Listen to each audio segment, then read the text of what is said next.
Hello, welcome to another edition of the Sndpodcast, sponsored by the Schmuck Sports Radio Network. Dan here with Steve. We have a very special edition tonight. We're going to be doing our NFL Draft Preview Show. Welcome aboard, Steve. How are you doing tonight? I'm good. Yes, we got the Draft Preview Show. We are exactly 1 week away. It was the 25th is the exact date of the NFL Draft. So here's our personal little preview of it. We're going to have some special guests tonight. We have 3 guests. 4 guests.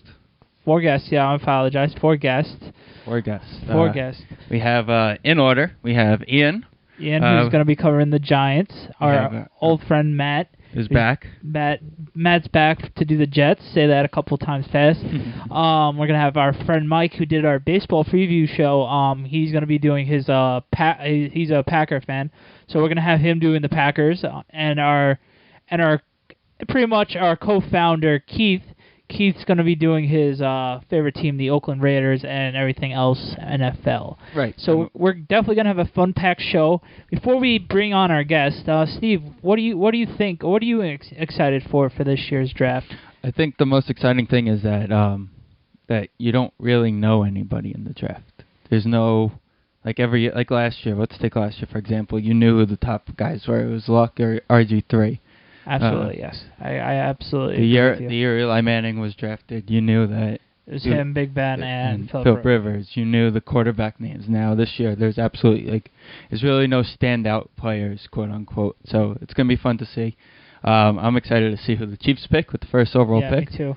We'll also get Ian, Mike, Matt, and Keith's top 5 picks, as well as a little other information. I'm actually interested to see, since this year is not set in stone, where people are going to go. Like past years, like last year, for example, you knew where the first 2 guys were going to go, and then you kind of figure it out where, just based on need, is where they're going to go. Because this year, like we said, it's going to be very unsung, loaded with offensive linemen, defensive linemen, and just you got to be...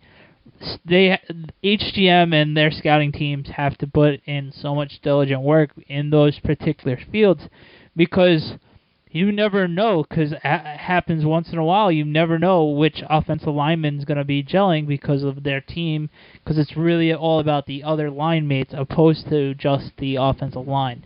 So a lot of scouts are going to be doing their homework, so they've been doing their homework for the last year, so it's going to be interesting to see which individual teams are going to do, and which teams are going to make smart picks and which teams are going to make risky picks that could ultimately burn them at the end if their risks don't pan out. Correct. So we do have an exciting show. It's a long show, so let's get it started. We're going to play a little more Division 1.1, and we'll be right back.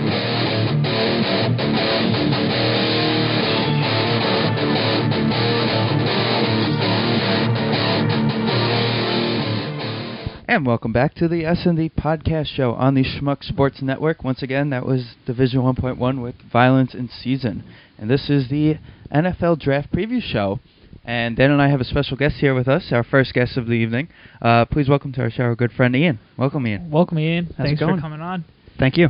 We're going to talk a little Giants with Ian. He is a Giant fan. Giant fan, like the 2 of us. Why don't you give us a little background on your Giant fan history? Big Giant fan. Since I was a little kid, my dad was a fan, and took me to my first game when I was little, and stuck with it ever since. Very nice. Yeah, pretty much similar to me and Steve. Yeah, yeah. You're born into it. I'm not as lucky as you to have season tickets. No one is. But if I get 1 game a year, that's pretty good. Yeah. Well, just keep in mind, everybody, speaking of 1 game a year, the schedule does come out on Thursday the 18th. So well, the schedule will be out by the time the show actually is released. The show will be released, so make sure you check that out and try and get to a game. Yeah, looking forward to it. Fingers crossed for that.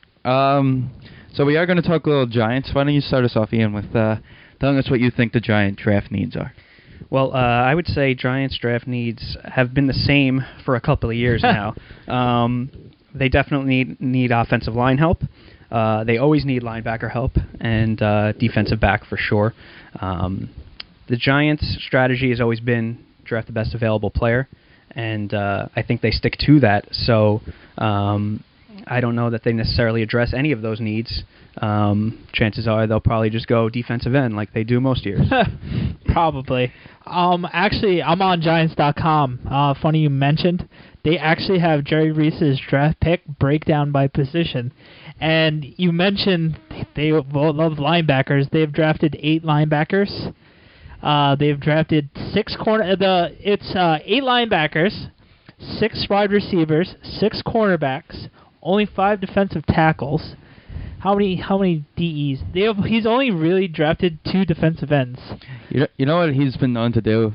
We've noticed, especially this year also, he likes to bring in those quote-unquote washed-up defensive linemen and just keep adding depth. Like we brought in Colin Jenkins and Mike Patterson from the Eagles. Yeah, nice pickups. But like I said, just depth, which is what he always preaches on. And it's funny, they have a breakdown of all the conferences. He loves the ACC with 9 players, which I could obviously see with Keem Nicks and Marvin Austin from North Carolina. And you got the Wilson. We got Wilson and Hosley from BT from last year. And then the next is Big Ten and SEC with 6. So 2 big powerhouse conferences there. So it's going to be a typical year with the Giants. I actually agree with Ian with all those guys. Ian, who do you think, if you had to pick one guy right now, who would you think that if you were Jerry Reese, who would you go with right now? Well, I think there's a few different guys that they're going to look at. Like I said, their strategy is always draft the best available player. So I'm looking at a couple of guys here. I think Chance Warmack from Alabama, offensive guard, guy who can come in and start right away. He's a mauler, great in the run game, and definitely very good and solid in the passing game. Another guy I also like is Jonathan Cooper. He's a guard, but can also play some center from North Carolina. Can do a lot of the same things that Warmack can do, but gives you a little more versatility because he can play multiple positions. Going back to what I said earlier, another guy I really like for them is a kid from Florida State, defensive end, Bjorn Werner. A guy who can come in, start right away at defensive end, and really give them some pressure on the QB.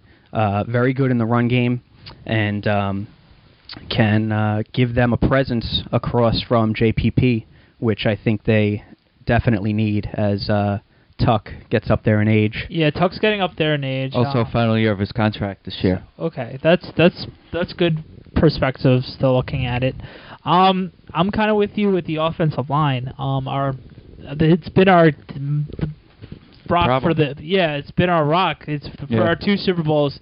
Those were the 2 years they were healthy, and the year after it was the year we won the division, but we lost to the Eagles. The Eagles in the playoff game. First round, first overall seed. Yes, that was the rough year, as well as was our offensive line was the MVPs of those teams. They're getting a little older, and why not beef up the offensive line with stud offensive linemen? This draft is very offensive heavy on the lines, so might as well beef it up with either a defensive and an offensive lineman. I'd rather go offensive line for the pure fact that we always draft defense first. One thing, instead of they could, of course, they'll go best available. But one thing Jerry Reese has shown is also been most of the offensive players he takes is later in the draft. Yeah, or unless it's a home run pick and Knicks and. But offensive linemen, tight ends, he usually goes for later in the draft. Of course. He can try it. Speaking of later in the draft, what positions, Ian, do you think they'll go after later in the? Well, cornerback has been an issue for sure. Webster, I don't know how much we can count on him anymore. Prince, I see as a nice long-term starter, but they definitely need somebody across from him. Hosley did show them a little bit last year, but I don't know if he can come in and be a legit starter. So that's one area they're going to look at. Also, safety is another thing they'll look at. And again, along with linebacker, which we said has been a big need for them. There's a guy I like in the second round, possibly third, Kasim Green from Rutgers, a guy who fits perfectly in a 4-3 defense, can play on the outside, good pass rush skills, very fast. They need some speed on that defense for sure. A guy who can play 3 downs, defend the pass, and also a good blitzer. So he's a guy I like, local kid also, so that helps. Definitely think they should look at him, like I said, second to third round would be a very good value for him. Yeah, you're right with those guys. With the linebackers, I just want one of those guys from the rookie class from 2 years ago. One of those guys that we drafted or free agent picked up. Hopefully one of these guys gels next year. We also picked up Dan Connors this year, so something's got to give this year with the linebacking core. So hopefully we draft someone and gives them an extra push. Obviously, we're going back to the first round. I'm a big Notre Dame fan. It's a wishful thinking, but I don't see it happening unless something crazy drastic happens. I do want to see Manti Te'o be drafted. I'm just making that known, and I'll probably get the jersey right away. But that's just a pipeline dream for me. But it was interesting because they said a lot of the things they do now with the draft is they invite players that a lot of teams say will be picked in the first round to the actual draft. Mm-hmm. And it was interesting because they actually announced today that over half the teams said that Te'o would be a first-round pick. Yeah, I saw that. So it's actually interesting that they didn't even invite him. No. Sorry. He was invited and he declined. Oh, I heard that he was not invited. No, it was actually the opposite. Aha. Okay. It was actually the opposite because of the whole drama situation. They didn't want an extra seat. Because a couple of weeks ago, they didn't know where he was going to fall because of the whole fiasco of him having a shitty 40 time and everything like that. So he was a little skeptical where he was actually going to go. So that's why he declined. So that was a smart move on his call. I do think he'll be there when the Giants pick. Yeah. But I think that they'll look elsewhere. They don't really prioritize that position as much in the first round, and he definitely has some question marks for sure. One thing you do see with the Giants is they've realized that it is a passing league. Mm-hmm. So that's why you don't really see them drafting the linebacker position as much because linebackers are more of run stoppers than they are. You usually have that one top-of-the-line linebacker, and that's really all you need nowadays in the NFL. You need the pass rushers and you need the cornerbacks when it comes to defense, and the safeties, Absolutely. Of course. With the DBs, I don't think we have to waste a first-round draft pick on a DB this year. I know Webster had a rough year last year. I still think Corey has a lot of proof. He took a pay cut this year, and I think he could have a bounce-back year. It's really a year-to-year thing with DBs. I think Prince, if he stays healthy again, he's going to prove another year that he was worth that first-round pick. I think us getting Aaron Ross back, granted he might play safety, it's just we're gonna have 4 solid DBs, which is good to have because I think Hosley is a good nickel. Yes. He's gonna be better than what he was last year, and he is a playmaker. I know it was preseason, but he did make a lot of plays in the preseason and some in the regular season. So I don't think DBs is really necessarily a way to go for the Giants for the first few rounds, but we could always add and pick up DBs. That's where I feel. Right. But I definitely agree with. I definitely do agree on safeties though, because we only really do have Andrell Roll and Stevie Brown, which is. Did he resign yet? I want to say yes. I know he had he still has a tender, so. I want to say yes. Yeah, I believe he signed his tender. So, but Stevie Brown, as well as he played last year, and he was great. I don't know if he's necessarily a long-term solution at that position. Fair enough. One guy who they could look at in the first round, if he's still on the board, is Kenny Vaccaro out of Texas. A guy who can play either safety position would be a nice fit next to Roll. Great in coverage, good ball hawk, has a lot of good skills, and he would definitely be consideration if he's still on the board, which is a possibility because he's going to probably be somewhere in that 15 to 20 range. We are here with Ian. This is the S&D podcast show on the Schmuck Sports Network.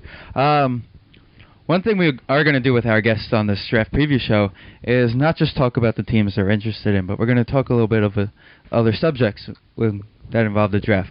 So, Ian, let's talk a little bit about defensive players that people don't talk about. One guy I mentioned before, Kasim Green, a guy I really like out of Rutgers. Like I said earlier, second to third rounder probably, but a guy who can do a lot of things. A couple drawbacks on him is that he really only fits as a outside linebacker in a 4-3. So that kind of takes away about half the teams that are running 3-4 in the league right now. So that kind of drops his value, but I do think that in the right scheme, with the right team, he can be a very productive player for a long time. Another guy I really like is Demontre Moore. Played at Texas A&M. In their system, he played that joker role, which is very similar to what Von Miller did for them as that pass rusher in a 3-4. Did a lot of good things for them. A lot of sacks, a lot of tackles for losses. Very, very productive in college. Going into this whole draft process, people thought of him as potentially a top 10 pick, and he had a really bad combine. Did not work out well. Slow 40 time, 4.8, 4.9, which you really want faster than that from that position. Not good on the press. Needs to add some strength, but the production speaks for itself. The guy was tremendous all year for Texas A&M, and like I said, in that Von Miller role, which, as we've seen with him, can translate very well into the NFL. Did have an arrest for marijuana possession also, so that's going to be a red flag, another thing that's dropping him down. But as someone who gets him in the second round, I think that's going to be a big steal. Okay. Well, the biggest question in the draft, where do you think Tyrann Mathieu? That's going to be the riskiest pick in the whole entire draft because everybody knows how solid he was. But he missed the whole year because he was suspended from LSU last year. And he's for drug use, and he's been notified that he's still taking drugs, and he apparently failed 10 drug tests that we know that he said that he will admit to. He will admit to. Mm-hmm. So God knows how many more he has failed. Where do you think he can be landed? What team would take a risk on him because they know their head coach would be able to handle him as best as possible? Well, he's got to go somewhere with a strong head coach.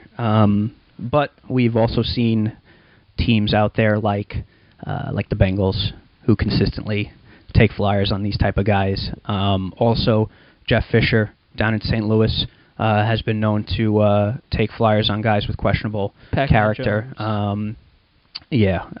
Also, he took Janoris Jenkins last year, and he actually turned out to be a very, very good player for them. Had a great rookie season, and so those are two teams I could see him falling to. He's going to be somewhere probably in the third to fourth round. A guy who's a tremendous playmaker, great instincts that you really can't teach. He always has a nose for the ball. But like you said, there's certainly red flags for sure. He's got to do a lot of maturing, and some team that rewards him with a lot of money is certainly going to have some concerns. It's really a shame because it's really a shame with Tyrann the Honey Badger is his nickname. Honey Badger. That a guy with such amazing talent has such a poor judgment on social life and everything about that, and not having regard on what he could possibly be. And it's really sad that it's kind of like a wasted talent kind of thing, because he was so good with LSU and that year that they unfortunately lost to Alabama in the championship, that they didn't care that he was such a D-bag, that he took us to the championship, so we'll live with it. And that backfired on them because they had to suspend him that badly. If they were able to nip it in the bud originally, maybe Tyrann Mathieu would have been able to become a better citizen. But we shall see with that. One place I actually have been thinking about with him is actually in New England with Belichick. He loves drafting corners. He does love drafting corners, and also, you know what? He'll be on the Brady's wing a little bit, and Belichick, they won't let him go out and party every night. Just keep him away from Gronk, and they won't go out dancing every night. Well, it's got to be a team that has good leadership if he's going to succeed. I do think that if he does get his head on straight, he can definitely be an impact player, a guy who can step in right away and play the slot, which in today's game is very important. Most teams are running out 3 receiver sets, and you need a good slot man, and he can come in and do that. It's just a matter of if he's going to be able to mature and adjust to the NFL life, and that's definitely a question mark. But you've seen it millions of times. Not a lot of people can handle the NFL life. It's true.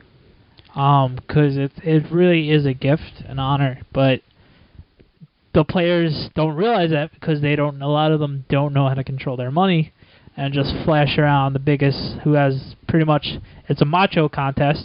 Yeah, you bought 6 Spences, I'll buy 8 type of thing, or I have 10 strippers in right now.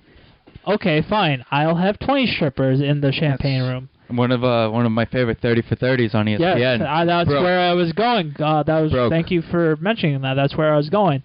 And a lot of players are broke because they don't realize how much they have to take care of everything else and not spend it stupidly occasionally. Yes.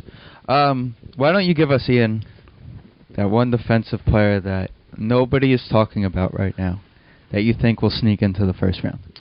One guy I like who can really sneak into the end of the first round, a great spot would be for Baltimore at the very end, is a guy, Kevin Minter, a linebacker from LSU.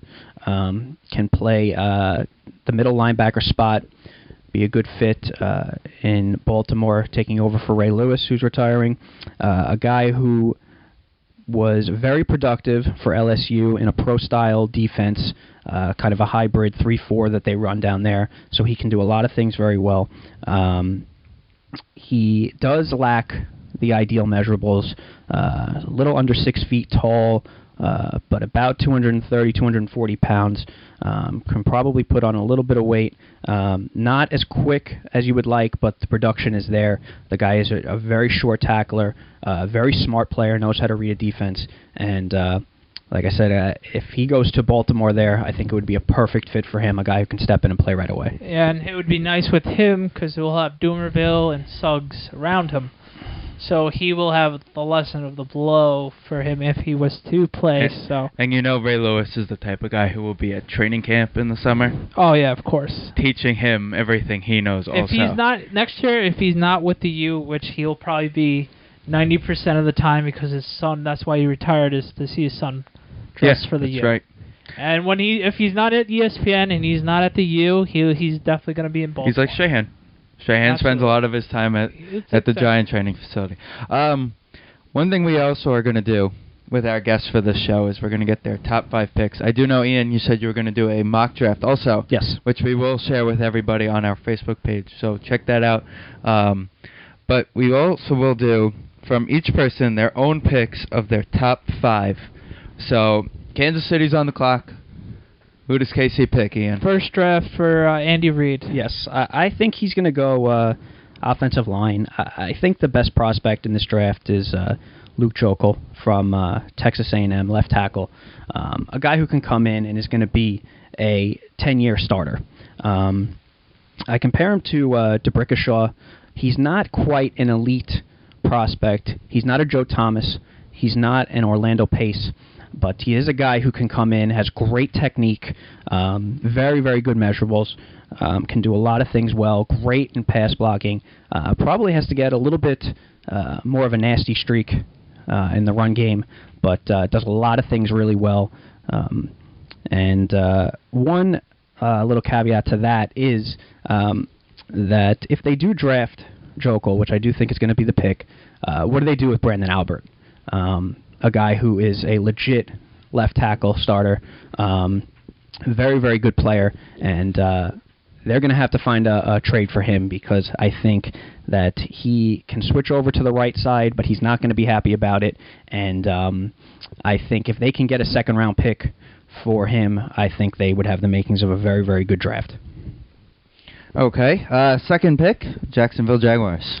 A guy I like for them is Deion Jordan, defensive end, outside linebacker from Oregon. Jacksonville has a lot of issues. I would say they need everything. And everything. I would say they're probably the least talented team in the league. So they really need impact players everywhere. Gus Bradley came over. He was the defensive coordinator from the Seattle Seahawks, and he's the new head coach. And he's bringing over his hybrid 3-4 defense, and he needs players that are going to fit that scheme, and Jordan would slide in and fit perfectly there. What they call the Leo position there, which is their outside linebacker, pass rusher, a guy who can get to the quarterback, a guy who can also drop back in coverage, and he did a lot of that at Oregon, playing a similar position. And he would slide over. He could cover tight ends. He can cover slot receivers, a guy who's very, very dynamic and can do a lot of things. I compare him to a Von Miller and also a Bruce Irvin, who played that Leo role last year for the Seahawks. All good. Two good names that you would hope he would form into. Mm-hmm. But like we all know, it is Jacksonville Jaguars. So. That's true. But I do think they have a good head coach, and I think he can help point that position in the right direction. Number 3, the Oakland Raiders. Another team with a lot of issues. Where would you go? A lot of issues doesn't describe it. Seems like they always do. And which bad draft pick will they make? Well, Al Davis isn't picking, so they won't have anybody with speed. That's true. If Al Davis was still around, who knows what the pick would be. Whoever had the best 40 time would be the pick. Yeah, maybe Tavon Austin from West Virginia, wide receiver. But since he's not around, I'm going to go with Sharif Floyd, defensive tackle from Florida. Very good athlete, a guy who can get up the field and rush the QB from the defensive tackle position, which is very important in today's pass-happy NFL. He's very, very disruptive, and I would compare him to a Geno Atkins, who's become one of the best defensive tackles in the league for the Cincinnati Bengals. It's true. Okay. One of the NFC East rivalries, the Philadelphia Eagles. This will be interesting. First year under head coach Chip Kelly. Yeah, and you know what? Chip Kelly's, I think, going to do a good job there. A guy I like for them is Eric Fisher, and he's a left tackle. He's from Central Michigan, where Joe Staley played. So although it's a small school in the MAC, they have had some success at that position in the NFL level. A guy who has a great athleticism. I think he's just as good as Luke Jokel, but I think he might actually have a higher ceiling because he's a little bit better athlete, a little bit better in pass protection, and can do a lot of the same things that he can, but will also be able to put on weight. He's a little bit larger, has a bigger frame, and very light on his feet, and a guy I really like for the Eagles, because one of their big question marks is the health of Jason Peters. And we don't know what we're going to get from him. And I think showing up that left tackle spot in Chip Kelly's offense is going to be very, very important. Okay, before we jump on to the last pick of the top 5. All right, since I'm reading a lot of mock drafts and everything preparing, a lot of people are saying Geno Smith. Where do you think Geno Smith drops? Well, I can't see him dropping past Buffalo. Okay, that's where a lot of people are saying Buffalo needs a quarterback desperately. You say that you would enjoy the Rich Eisen podcast, because Mayock brings up a great point about Geno Smith, and if you look at his poorest games, it's in the Yankee Stadium, Syracuse game, snowing. He had one of the worst games of his career. Yes. And there was another game in November. I don't remember where he played, but he had one of the worst games in his career. Cold weather, which is interesting that you say Buffalo after that. Well, I don't particularly think that Geno Smith is an elite prospect. No, he's project. Like this year, Geno Smith would be in the range of what Wilson was for the Seahawks last year if it was a normal, stout rookie draft class. But this year it's pretty weak, so he's the lucky one of the few that is the athletic one, and that just because Chip Kelly has that unique offense, that maybe they would go after him. That's why they pick him so high. Well, I think Rate him so high. His grade probably projects as a late first-round pick, which I think would be appropriate for him. But yes. I think the way the NFL is going, you need a good quarterback. Yeah. And we've seen in the past teams reach for quarterbacks pretty consistently. Mm-hmm. We've seen it with Christian Ponder, Absolutely. who had a similar rating, was drafted 12th overall to the Vikings. We saw it with Jake Locker, also similar, taken 8th overall at the Titans. Another guy, Ryan Tannehill, to the Dolphins. All these guys were reaches, but at the same time, these teams have to reach for QB because it's the most important position. If you don't have a good quarterback in this league, you will not be able to win. Of course. It's without question. Okay, and before we wrap it up, pick number 5, Detroit Lions. I hate to sound redundant, but I'm going to go with another left tackle, a guy I like a lot from Oklahoma, Lane Johnson. He's going to be a little bit of a project. He's only started for 1 year at Oklahoma. He's a guy who came in junior college, was actually a quarterback. He went to Oklahoma and switched to defensive end and tight end, and then finally found a home at left tackle. And a guy who has elite athleticism for the position, can be an excellent pass protector.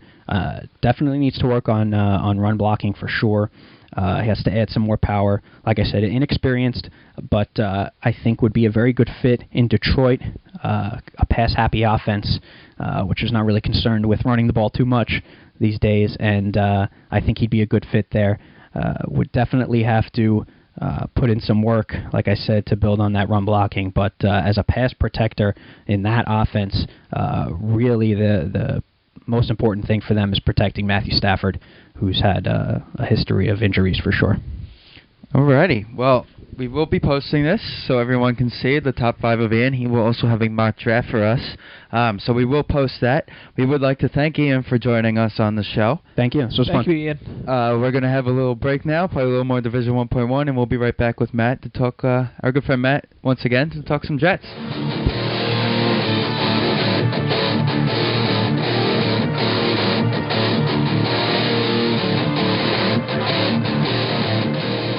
Hey, welcome back to the SNDpodcast. Dan here with Steve. You just listened to Division 1.1, Violence in the Season. With our next guest, he's going to be talking about the New York Football Jets. Is our good friend, and he's a friend of the podcast who's been on the show many times talking about the Jets. Welcome back to the show, Matt. Our good friend Matt. Welcome to the show. Thanks, guys, for having me back again. Yes, you have heard him before. He was on with us back in January at the end of the football season talking Jets. We also brought him back up closer to the end of the playoffs. Or maybe, I believe it was like right after the Super Bowl. Talked Super Bowl and playoffs with him as well, as long as the Jets off season. But seeing how this is a draft preview, and he does usually join us for Jets, we figured why not bring him back to talk some more Jets. So, Matt, first off, Jet draft needs, in your view? Many needs. This team. One of everything, please. So, who, position-wise, who are you interested in getting? Still need a linebacker. Still need a linebacker. You did mention Even that though we brought back Calvin Pace this morning. Yes. Still need a linebacker. Yes, this is true. But if you were to fix in the whole draft, are you going mostly defense, or are you going mixing and matching? To be smart, sorry to jump, I would hope it's mixing and matching. Yeah. So would I, but we also thought that with the Islanders last summer, and they picked all defensemen. Yes, Matt and I need a hockey reference. Now we have a surplus as defensemen. So, first round, you do have the 9th pick? Yeah, 9. 9 pick. Who are you drafting? We remember last time we had you on, we talked position. Now that we're a week away from the draft, who are we actually drafting? if he's still on the board, I want Jarvis Jones, the linebacker from Georgia. Georgia linebacker. Georgia. Okay. So that's who you're going to pick in the first round.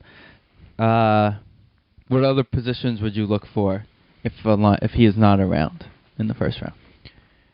Probably need another cornerback, especially if they trade Revis? star we have.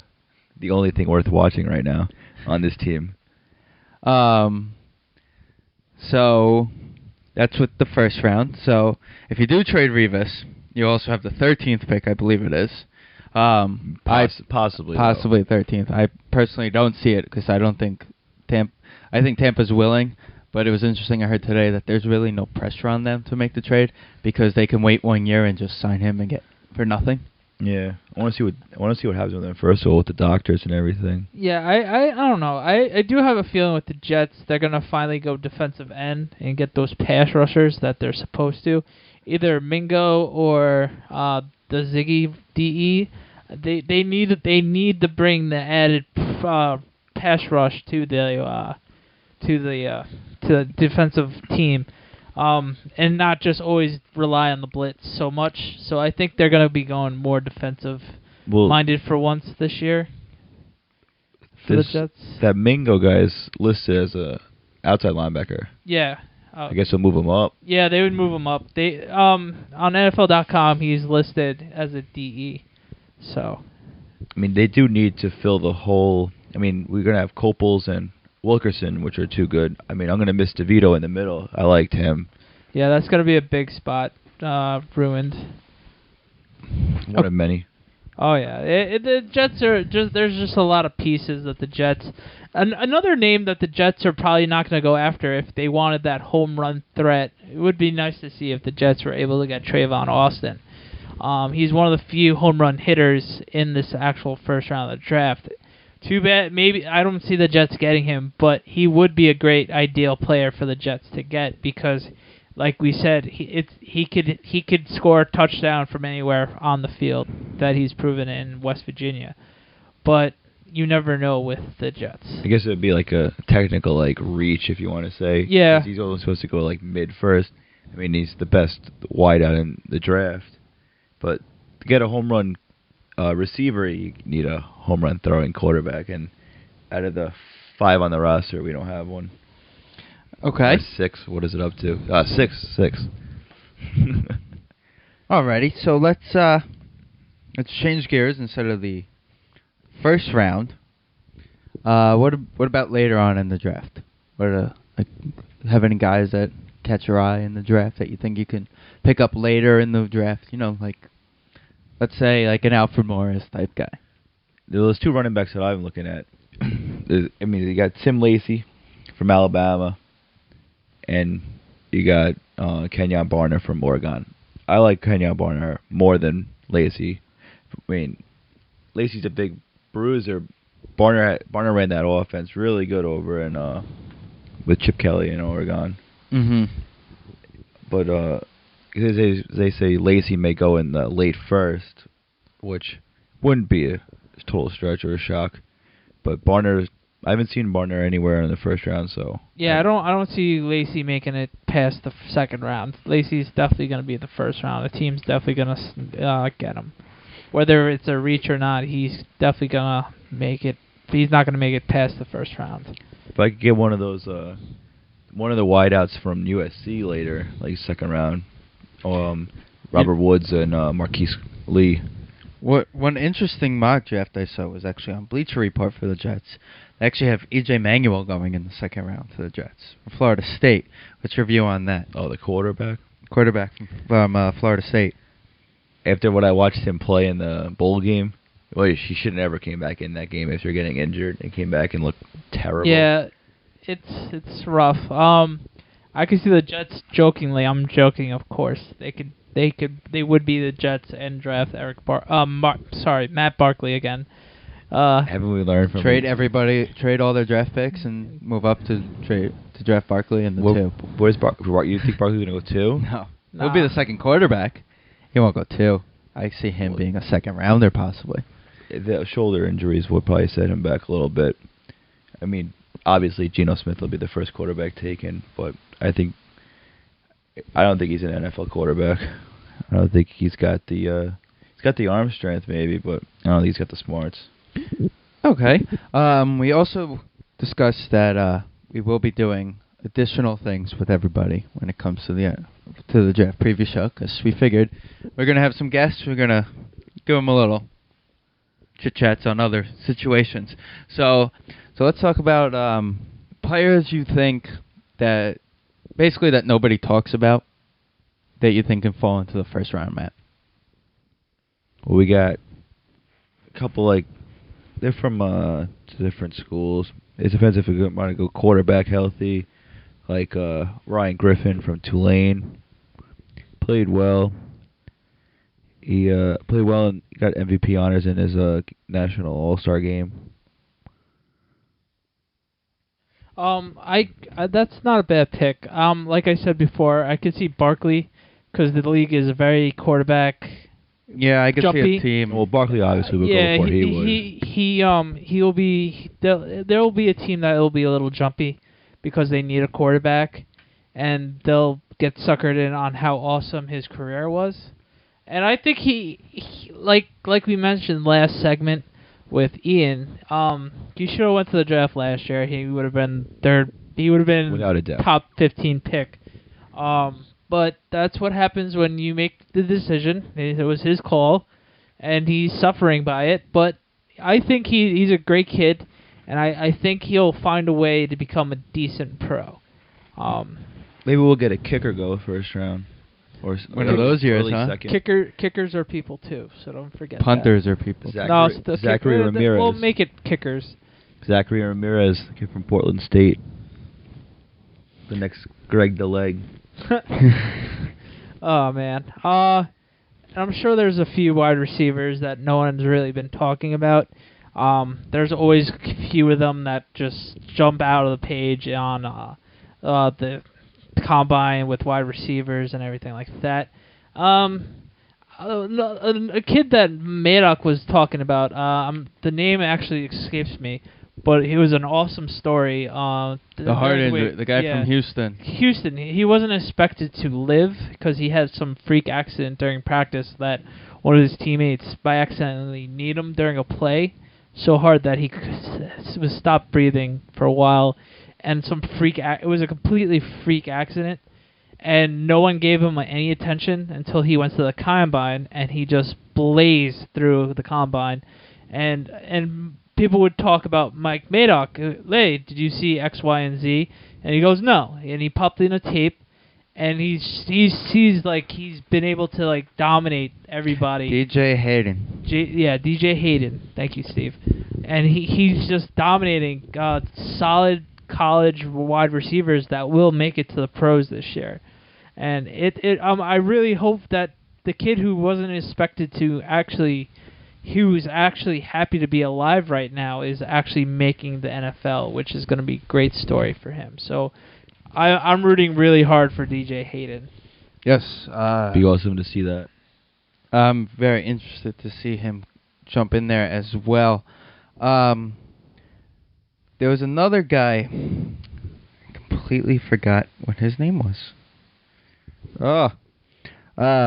One guy next year we'll talk about. Yeah. Next year is the offensive lineman from Michigan. But that's for next year. Yeah, that's for next year. How about another name? Granted, he wasn't going to be going to the first round, maybe, but he had an outside shot before his knee got blown up. What do you think Lattimore would have been? Before his knee injury from South Carolina. Personally, I think that he could end up in the first round. A lot of people compare him to the Willis McGahee. Yeah, very, very, very similar. Because he would have been a first-round draft pick.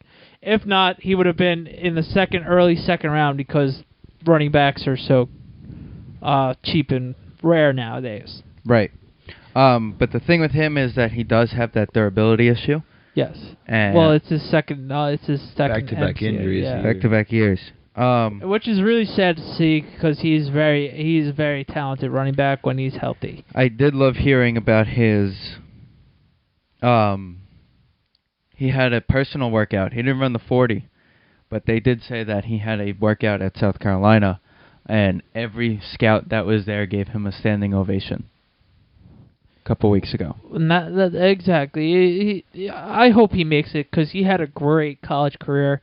Another player that should have went out last year but didn't because he wanted to fulfill his goal of becoming a college graduate and fulfilling his final year with the Gamecocks. So it's very commendable, but then again, he lost millions and millions of dollars, which he could have made, hopefully. Well, you can't really say that anymore because of the new CBA. With the new CBA, but his pace would have been substantially better if he went out last year. Yeah, but it's not even that. Because no matter what now, you have a set contract. You got to earn the bigger contract later on in the year. Later on in your life anyway.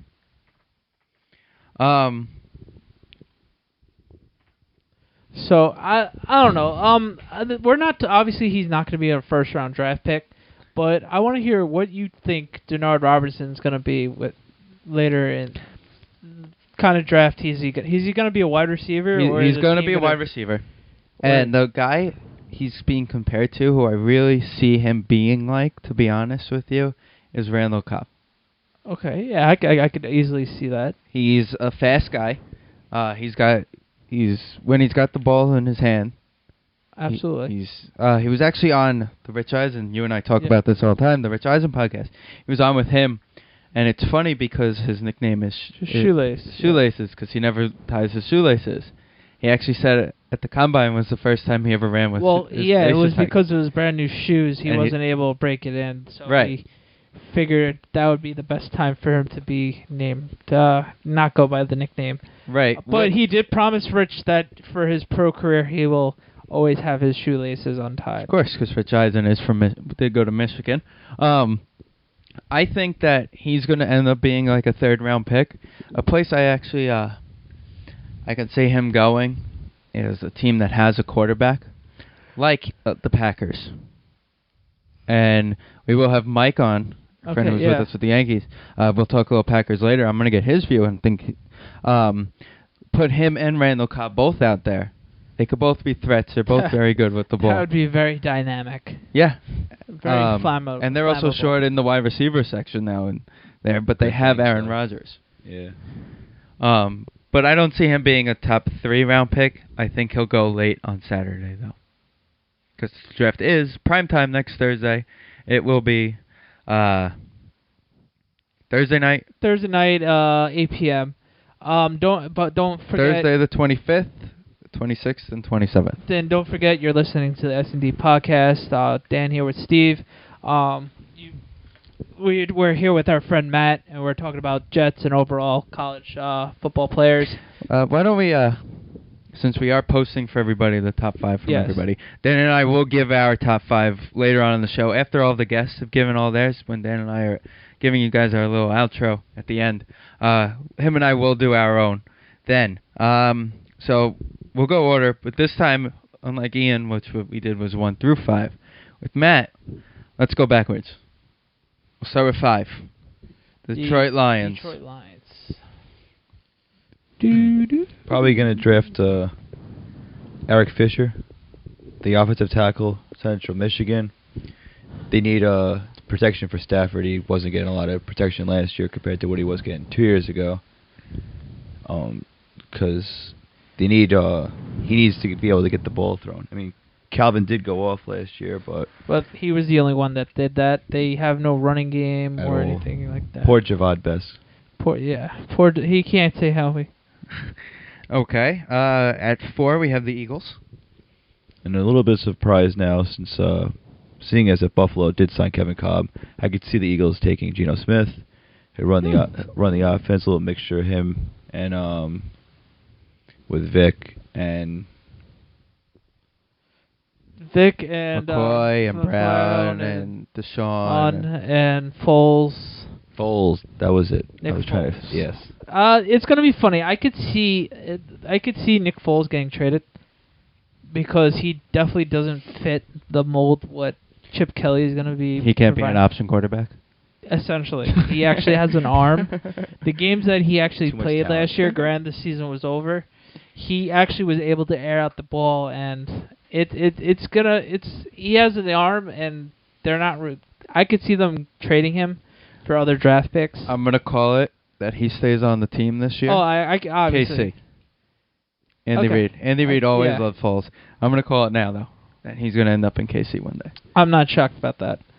But it really is about to see how Alex Smith does in Kansas City, though. That's the thing. Anyway, all right. Next to the Oakland Raiders. They're gonna take D. Milliner, the corner from Alabama. Need something on defense. Alabama. Interesting to see that one.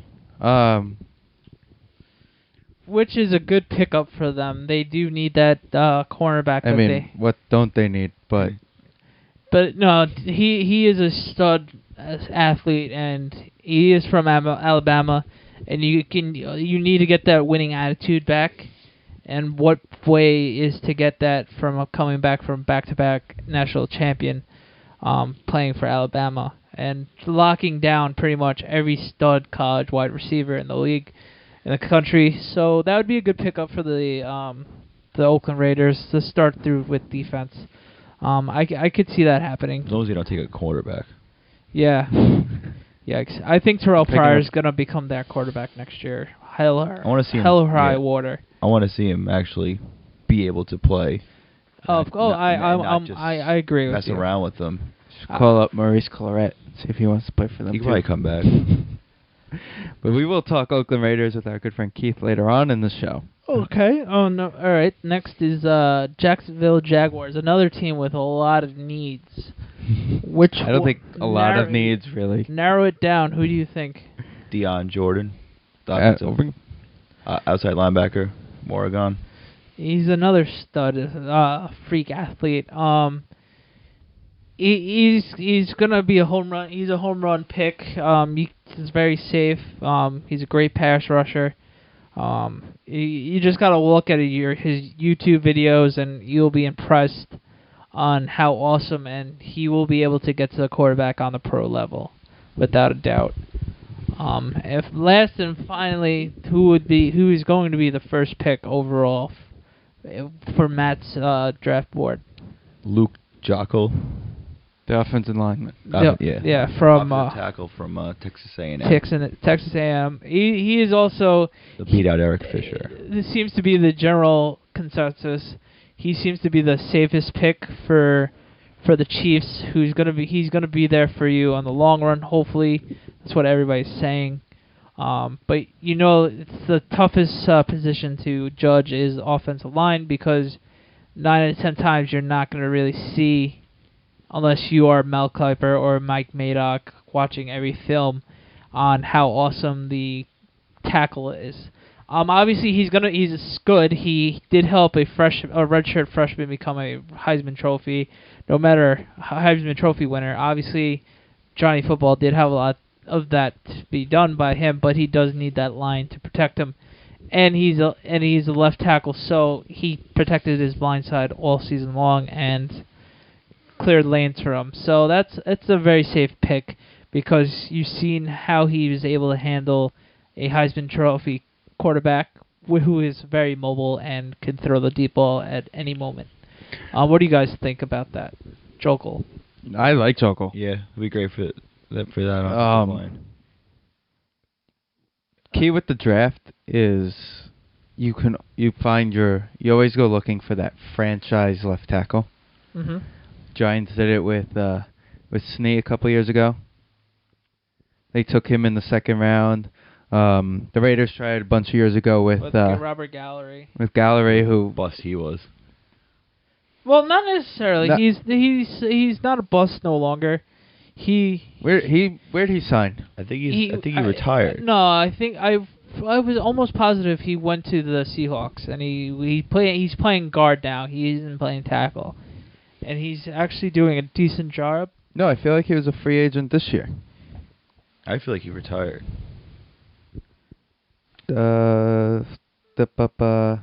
retires. He did retire. Oh, okay. Wow, that was quick. He signed with the Patriots in 2012, and made the practice squad. Oh, wow. That's rough. Yeah. He's already 32. And he's only 32. But that's what happens to some of the guys. It is the NFL. It's a tough sport. You always look for the younger guys in a lot of positions, especially the offensive line. Like I said, the draft, you look for that franchise guy. A lot of times the Jets and the Brickashaw. And Mangold.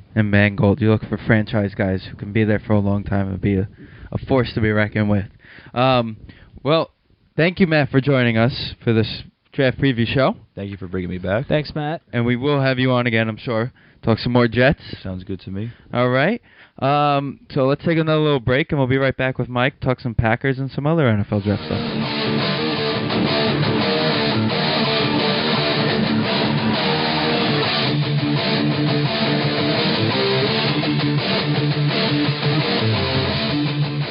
And welcome back to the SND podcast show on the Schmuck Sports Network. Once again, that was Division 1.1 with Violence in a Season. Now we're going to welcome in for our third segment of the NFL Draft Special. You heard him on the baseball special talking Yankees and around the league with us. Welcome back to the show, Mike. Welcome back, going on, Mike. guys? How's it going? I'm pretty good. Good to be back. First of all, before we start, Mike's a big Packers fan. That's Before right. we touch a little bit Packers, how excited are you for the NFL draft that's going to be airing next week during prime time? I'm very excited. I think it's going to be a great draft. You know, it's definitely going to be a different draft than years past. You know, there's no big marquee name like we've seen in the past couple of years. You know, we've seen big quarterbacks, we've seen big running backs. You know, where they're hands down number one picks or first round picks. You know, I think this year is going to be different. You know, I think this year there's going to be you're going to see a lot of pass rushers, a lot of defensive players, a lot of offensive linemen that are going to go in the first round. You know, I think that the quarterback class is not really too strong this year. I mean, you know, there's good quarterbacks entering the draft. Don't get me wrong, but I think that it's definitely going to be more of an offensive lineman or defensive oriented draft. Okay, yeah, absolutely. Well, the Packers are picking 26. So, what do you think the Packers' biggest need per se would be for this year? Well, you know, I think that it's, you know, after last year, I think that it's no secret that the Packers' biggest need is offensive linemen.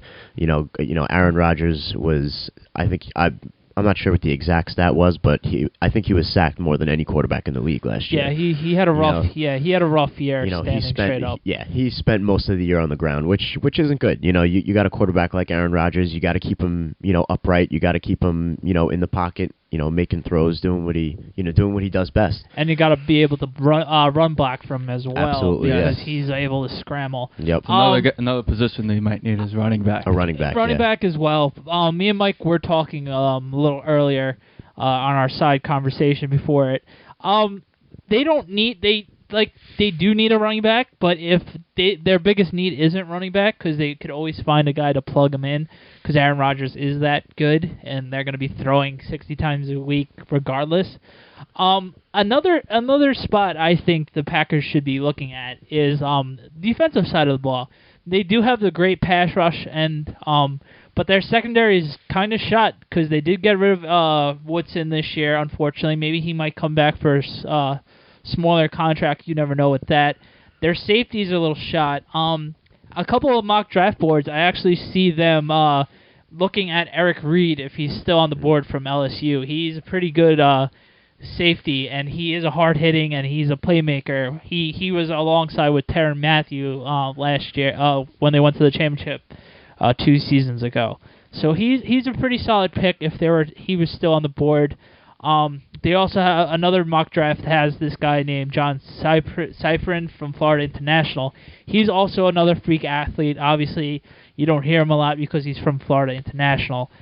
So those couple of guys you could keep in mind that safeties, that they do need a couple of safeties, and their secondary does need work. This other site, WalterFootball.com, has an interesting pick for them. He has DeAndre Hopkins, wide receiver out of Clemson. Another needed wide receiver. You know, I would mean, be good for with wide receivers, obviously with a wide receiver like Greg Jennings, you never want to see him go.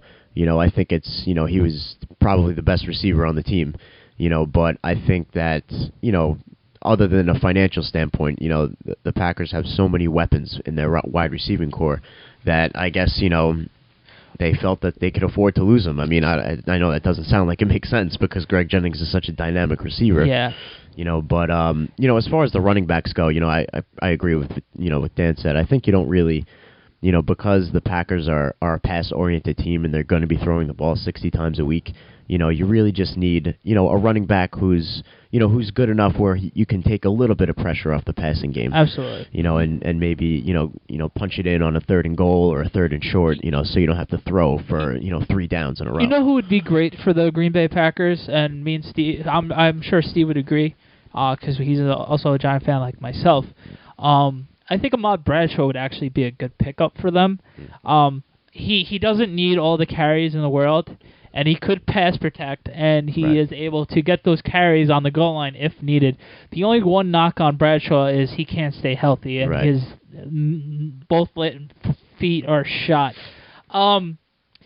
That being said, it's just the Packers do need wide receivers. They did lose Driver, who hasn't been a key focal point the last few years, but is a solid veteran who has always been there for the quarterbacks when he's on the field. And like you mentioned before, Greg Jennings is a very big loss because he was a stud. Granted, he was hurt all year last year. He was Greg Jennings in their Super Bowl run. He was the guy. So I could see them going. They can go wide receiver later in the draft. Maybe they might. I heard rumors that they might go after Denard Robinson a little bit more like Randall Cobb Part 2, and have him as the 4th wide receiver, which would be pretty nasty. Actually, the slot guy, he has he'll be the 4th guy because James Jones is coming off great year. Yeah, Jones is because you dropped him. Yeah, I traded him every week. Mike might not know. It's funny. I hated James Jones last year. Really? Because I had a couple injuries with wide receivers. Yeah. Every time I would play him, he would do absolutely nothing. Yeah. And then when he would be on my bench, he would score touchdowns. It was like clockwork, and then I finally traded him, and then he went on. Well, with James Jones, I mean, that's, It was just pure luck. It was just one of those frustrating things, and it was just like, really? Aside from their Super Bowl year, James Jones has been kind of inconsistent since, he really has. It's been like on a week-to-week basis. One week he would have a great game, and the next week, he would be, completely absent from the game. He's like the definition of the New Orleans Saint receiver core. Yeah, right. One week, one guy is going to show up, and Except nobody else. Next week, nobody does. Yeah. The Packers, granted they're such a great team, they do have a bunch of holes that they could fix, just like any other elite team. But there are little things that they can shore up in like the middle of the draft or something like that. So those are the 3 more intriguing sets of where they should go. We all agree that it's offensive line, running back, and wide receiver, and DBs as well. Yeah, defensive backs are that would be good because listen, the Packers they've been bleeding yards defensively for the past few years. Yes, they really have. So anything to make the defense stronger would be good. So staying on the Packers for a little bit, who do you see the Packers taking in the first round, Mike? I have to say that they would have to take, some kind of, one of the offensive linemen. Probably, they got to look somewhere in the SEC because obviously, the SEC, breeds, players who really are closest to, pro style of players. The SEC is the, the best division in college sports. So I think they got to go after, some kind of offensive lineman, in the SEC, hopefully, just to get the draft started off well because, clearly, the offensive line is very, very important, especially with a quarterback like Aaron Rodgers. So, a big offensive lineman, they need somebody young, somebody who really can protect Aaron Rodgers' blind side because that's important. Keeping that guy upright and keeping him healthy is got to be your biggest priority. Okay. Okay, so you're absolutely right with all those. Let's where else do you want to go with this? What else do you want to ask? Well, what else do you want to talk about with the Packers and their draft needs? Well, obviously, offensive linemen. We've said plenty on that. I also agree with Dan that that defensive players are going to be key. They just signed Clay Matthews to an extension. I think it was 5 years, $13 million, something like that. So obviously that's great. Because Clay Matthews is one of the best pass rushers in the game. Oh, absolutely. But from a secondary standpoint, you got to go after. Need the secondary. You got to go after some cornerbacks. So you got to go after some safeties because Charles Woodson was a big loss, and he was arguably. I know some people are going to say Revis, but arguably he was better than Revis a few years ago when he did win MVP. In his day, I agree. Yeah, absolutely. He is a stud. Where do you see Woodson going, or do you think it's going to be a career? Charles Woodson's such a great player. I would love to see him stay in the game and continue playing. Absolutely. But he's been riddled with injury for the past couple of years. He's ever since he is separated shoulder in the Super Bowl. Yeah, he's just not that durable anymore. And they switched him to strong safety. Yeah. So strong safety is a bigger contact position. So maybe if he goes on to another team, they'd switch him back to free safety. Because of his age or whatever. But like I said, I would love to see him stay, because he's a great player. But personally, I think that's going to be a career for Charles Woodson. It's sad to see. It is. It's very sad because he's a very classy player, really, really dynamic player. He would you say he's a Hall of Famer? I think he would. These days it's so tough to say with defensive players, but I think he would. I think he's a shoo-in for the Hall of Fame. I really do. He's had such a great career. Not even with the Packers, with every other team he's been on, he's been such an impact player on every single team he's been on. Even on the if you look at it, I'm sorry for the NFL draft to preview that we're talking about Woodson. If Woodson's tuck play, his career would have been completely different, and God knows what would have happened. That's true. Before you go, what we did with our first two guests is we ran down who you think the well, let's talk a little bit before we got a little time before we get into that. So let's talk a little bit of the offensive players. Let's talk a little bit what offensive players you see in the draft that nobody really talks about. I think that with offensive players, you got to look. If offensive players, I think with Geno Smith, I think he's going to be the quarterback. He's going to be the first picked quarterback. And I think that he's pretty good. He had a pretty good career. He had a pretty good run with West Virginia, but I think that he seemed a little sluggish in the pocket, and he didn't really seem too quick. I think his progression's a little too slow and a little too sluggish. But he's got the arm strength. He's got the legs. He's a big guy. The game against I forgot which game it was that he threw off for like 600 yards or something like that. He did go off. I forget which team, but it was. I forgot which game it was. It might have been Texas. Yeah. Because it was Oklahoma, because it was the first game they were in the Big 12. Yeah. And no one's like, all right, West Virginia always got to play the Big East guys. Yeah. They're gonna be a pushover. And Geno Smith absolutely went off with Trayvon Austin. It was crazy. Like the defenses for both sides, because I think the final score was like 70-60 something. Yeah, in that game. It was a crazy game. It was a crazy offensive game. The thing with him is, though, if he doesn't get drafted in the first 8 picks, he's gonna slide big time. Oh yeah, absolutely. If he doesn't get picked up early, he'll slide big time. If he doesn't go to the Eagles or the Bills, like everybody's been saying, he's going to slide big time but he had a really shaky year. Yeah. His first half of the season was outstanding, and it would be the good reason why he would be top 10 pick. Then as the season went on, the Big 12 conference schedule really hit him hard. Yeah. It hit West Virginia hard, actually, and they got hit hard, and they didn't play well after those couple wins. So there you go. How about Eric Barkley? What do you think about Eric Barkley? A lot of people saying he should have went out a year early and it would have been a top 10 pick were probably before Ryan Tannehill and all the other guys that were drafted after Ryan Tannehill in the quarterback class. I think that he's a good player. You can't argue with that. It's tough. I think with going into the draft early, and not doing your senior year for college, I think that you got to let the situation dictate. With him, I think it's good that he stayed an extra year. I think that he was a very strong player, and he could have went into the draft a year early, but I think that he wanted to maybe just fine tune some of his tools before he went pro. I actually commend him. So you gotta commend someone like that, because you get players. You get players who you look at the media and they're like, oh, this guy should definitely go right into the draft, and they may feel differently. They may feel that maybe everybody else thinks I'm ready, but me personally, I don't think I'm ready. So I think that.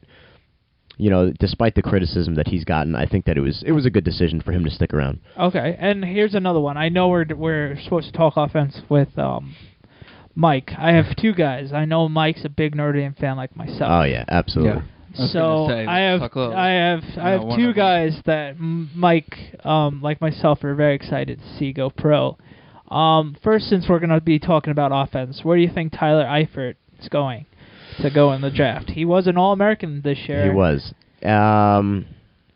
It's tough. I'd like to see him go early, because he's such a great player. I'd love to see him in the pros. I'd love to see him start playing on Sundays and really get on that big stage. Notre Dame does. I'm not really sure where he would go. Notre Dame does have a big track record with tight ends last few years in the in the NFL, so it's very good to see. A lot of people have Tyler going later in the first round. A few saying, hold on, let me get this up real quick. A few people say Atlanta. A few people are saying, hold on, let me see. Some people are saying Atlanta. He's supposed to be going towards the end of the draft, which is interesting to see. It is. Especially that would be a great place for him because he gets to learn from arguably the greatest tight ends ever. Yeah, you learn it from the best. That's just some few spots. Some people say, a lot of people are saying he's in the 30, 31, the late 20s to 30s. He's all over the place. It's pretty much just interest, I believe. And the other guy, of course, I can't go a podcast talking without Manti Te'o. No, of course not. Where do you think Manti is going to go? Well, honestly, I don't really think that Manti Te'o is a first-round pick. I really don't. I think that, he's got a lot of raw talent and he's got a lot of raw ability. But I think if the national championship game against Alabama showed everything, it's that against a more pro-style offense against big, fast players like he'll see in the NFL, he's still got a lot of developing to do, and he still has a lot of things that he's got to work on. So I don't know. It's tough to say where he'd go, but I don't think he's the first round pick that everybody thinks. Obviously, since his whole scandal off the field happened, everybody's been saying that might hurt him. That's definitely going to hurt him because it's coaches are going to look at him and listen, whether it was true or not, they're going to question his character. Absolutely. So it definitely hurt him, but I think that I'm a firm believer when it comes to scandals like that and affecting your draft status, it's uncontrollably going to affect his draft status. He's got no control over that. And it's really sad. Judge him on his play. It's really sad because he's arguably was on the best defense other than Alabama last year, and he was the leader of the team. And unfortunately, that's just awful rumor of him getting fished was completely just demoralized his amazing. It completely whether it was true or not, it completely affected his credibility. And he was if this never came out, he would have been a top 15 pick easily. If this didn't come out, I think he absolutely he would have been one of the first picks in the draft. But even despite his bad game against Alabama, I think that teams still would have taken a chance on him. Yeah. Absolutely. I think teams will still. Yeah. He's a young guy. The couple of all jokes aside, he got burned pretty badly, and I feel pretty terrible for him. But we'll see what happens. He's gonna be. I think he's gonna be a good pro. Yeah, I think down the line with some developing, even if he goes somewhere, depending, unless he goes to a really bad team, I don't think he's going to start for. I don't think he's going to play for at least a year or so, because like I said, I really think he's got a lot of developing to do, and I think he's got he's got some tools that he's got to work on. He's got some raw ability and raw talent, but in the NFL, you really gotta have everything screwed on tight, and you gotta fine tune, especially with today's offense.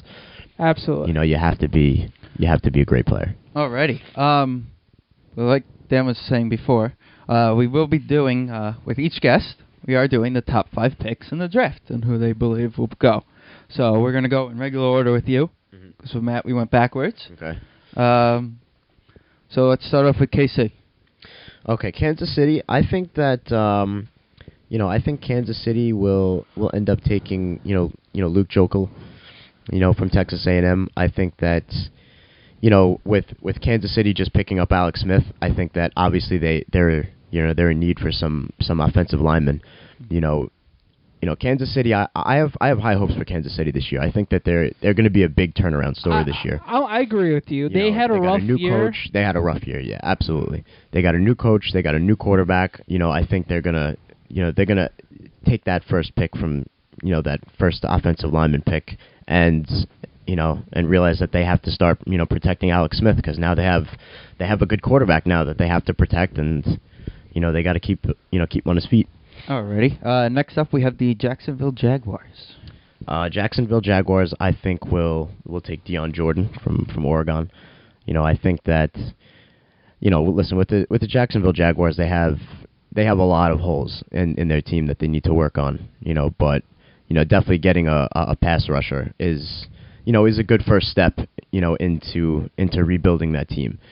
So I think that listen, they can go in a bunch of different directions. And like I said, offensive players with this draft, there's not a whole lot of big marquee names. Yeah, there isn't that home run hitter there's that every team no, not at all. So I think that when you have that, you have to go with the talent. You have to go with what you have in front of you.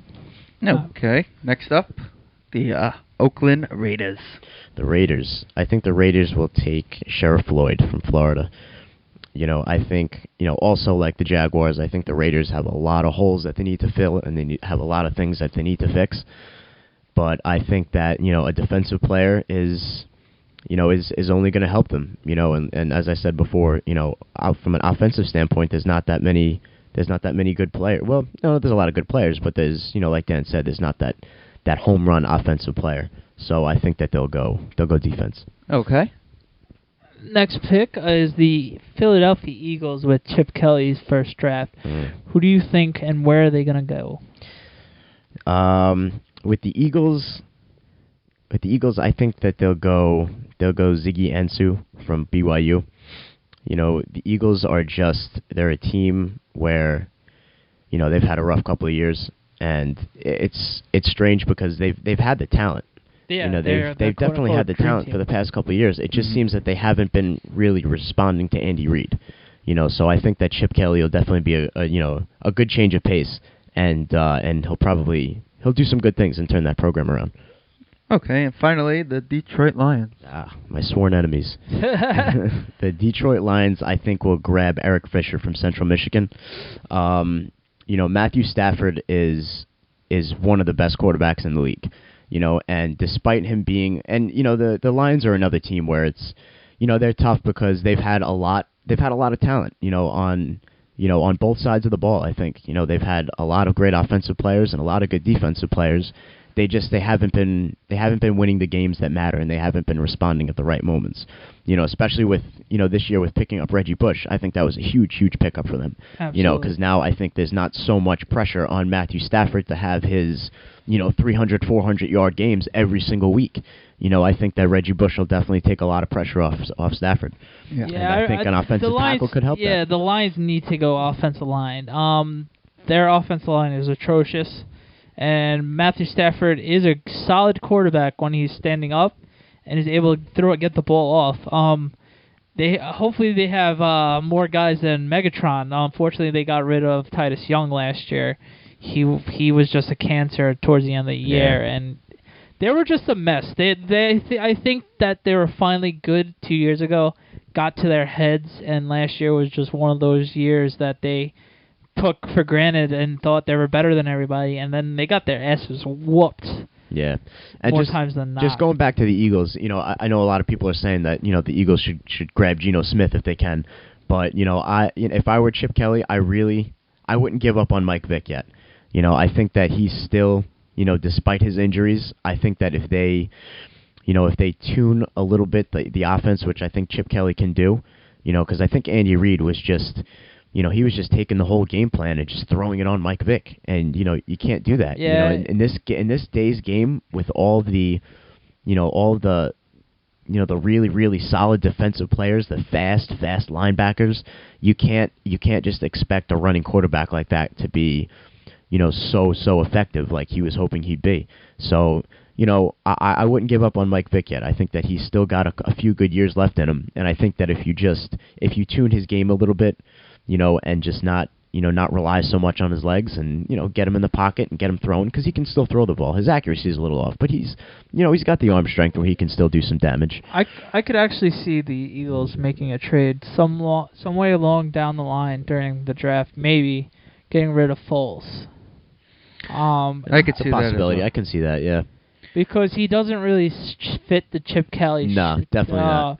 Scheme of things. He's more of a drop back passer, and he does have an arm. Yeah. Granted, he was a rookie last year, and he was cottontailed a lot, and for the most part, he did play pretty well for a rookie. I think he did a good job. All things considering, the situation he was in. The one game, I think he did pretty well. Should have won one game, and they just had poor clock management. Yeah. Against Washington. Washington, yes, that's right. Week 16 against Washington. We're rooting for them. Yes. Yeah. And they just completely they stopped playing for Andy Reid last year. Yeah. And it was really a shame. It was, because Andy Reid is, he's been in the league for so long. He's been with that team for forever. And you hate to see players give up on their coach, but that's clearly what I think happened. Oh, absolutely. They're going to be back with a vengeance next year. Well, we would like to thank Mike for joining us. Absolutely, for our thanks for having me on again. Thank you, and Mike. Of course, we will have you back on. Of course, I'm sure. Absolutely, can't wait. Baseball season's long. Football season's right around the corner. I can't wait.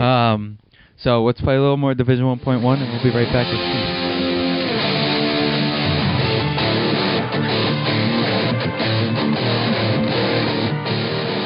Hello, welcome back to the SNDpodcast. Dan here with Steve. One of our co-founders from Schmuck Sports is Keith Black. He's here to join us, our final guest of the night. Welcome aboard, Keith. How are you doing tonight? I'm doing well. How are you guys? We're good. Thank you for coming on. No problem. Well, Keith is a big Raider fan. Before we actually get into the draft, why don't you tell people how you became a Raider fan? Because I actually want to hear this. It's kind of like a weird story. As a kid, I used to be a huge Jerry Rice fan, and I just would always watch Jerry Rice, and I followed Jerry Rice. And then he went to the Raiders, and that season where they went to the Super Bowl and he was paired with Tim Brown, I just fell deep into following the Raiders. And my dad's a football fan. He's a Giants fan, but he wasn't huge into it. He wasn't an obsessive like your dad is, Steven, or anything like that. So I didn't really feel a connection with any team. So I just fell into rooting for the Raiders and liking other guys on the team, and I just stuck with it. So I didn't really have a team for a long time of my life, the first 15 years of my life. And, and I, it's hard to follow them being on the East Coast, and they obviously play on the West Coast, but with the internet now, it's a lot easier, and I love it. And Red Zone too. Yeah. And Raider fans are just the dirty secret of Red Zone is they show basically everything. The late afternoon games, you can see everything because there's only 2 or 3 games on. So they'll show most of the game. So it's a lot easier to follow now, and I love it. And the fan base is just so passionate. And absolutely. That's if I had to pick a team, not other than the Giants, I would definitely like the Raiders. For some reason, they've always attracted my attention as well. Always something about that orange and black. Orange and black. I'm sorry, black and silver. Yeah. And just always being the bad guys in the NFL films, and just always being awesome, looking just badass all the time. With the Raiders, it's been well known that they've been really disappointing the last few years. They have a lot of holes to fill. What are your key needs for the Oakland Raiders draft this year? They are the third pick going into this year's draft. What are your few positions, and what few key players do you think are going to be eyed by the Raiders, who have been drafting pretty crappy players the last few years? Yeah, it's really, where do you start? They got a lot of good positional players on offense. A lot of the skill positions are pretty set. And Dennis Allen's a defensive coach, and they basically slashed their entire defense. So basically, if you're talking about anywhere in the box on defense, they could use help. They could use help on corner. There's one player at corner who's good, who seems to be the lone good cornerback, and that's D. Milner. I don't think that they'll take him. I think they'll take somebody in the box, somebody who can rush the passer, and somebody who they think can be effective on every play. Dennis Allen's a defensive coach, and I can't imagine in his first draft where he has a first rounder, because they didn't have one last year, that he's not going to take a guy that he feels like can anchor his defense. So that's where I think that they're going to go, and that's sort of the sense I've been getting from everything I've been reading. The Geno Smith thing seemed to me like they were just trying to stir it up a bit. Yeah, and maybe they could trade back. I think if they could trade back, they would. It doesn't seem like a lot of teams are buying. A lot of teams are trying to sell. It seems the Chiefs have I heard that the Chiefs are basically begging to move out of number one. Oh, so. Okay. All right. I haven't been reading that. That's definitely intriguing. Because they can definitely get a load of picks for giving up that first pick. Yeah. It's hard right now. This year is exactly like we've been mentioning throughout the first three guests. This year's draft isn't really that huge of a draft of like the marquee name, home run hitting player names like the last few years that we've gotten spoiled with. Yeah. A lot of mock drafts on NFL.com, they're all saying that they're looking to get Sharif Floyd to be going to the Oakland Raiders from Florida, the defensive tackle. I think that would be a very good pick for them because he is from the SEC, and everybody knows that the SEC is the most dominant conference in the whole country of college sports, and it's all about defense down there. He knows the rivalry games, and he's just a stud up the middle, and he's able to get the quarterback. And that's if you ask any scout and coach or anything of all levels in football, it's all about the trenches. Tell me, what do you think about Sharif Floyd if he was to be selected third pick overall by your Oakland Raiders? Everything that I'm reading about him, and I don't watch a ton of college football. I don't follow it that closely. I mostly follow it once the draft hits, and that's when I start throwing myself into guys. Everyone seems to think that this guy is going to be a top 5 talent. What's good about where the Raiders are picking is that it looks like the Chiefs are not going to go defense. So they should have their pick of one of the top 2 guys on their board on the defensive end, and it looks like Sharif Floyd will be that guy. I would prefer to get an outside pass rusher. I would not be disappointed with Sharif Floyd, but there are a few guys in that spot that I think they could go. If Deion Jordan from Oregon is still there. Okay, yes. Beast. And he's so fast, and he's just such a good player. I really think he's going to be a great pass rusher for whoever gets him. Yeah, and you would hope the Jaguars mess up badly for him to you guys. I'm seeing a few mock drafts where he would be the first defensive player off the board to the Jaguars. I don't know if they're going to trade out of that spot. I don't know what they're going to do, because I also feel like they kind of need a quarterback. And they definitely do need a quarterback. Matt Flynn is a one-hit wonder. He had that one great game 2 years ago. Last game of the year. I'm sorry, against the Lions, and he just tore it up, and that's how he got his big money.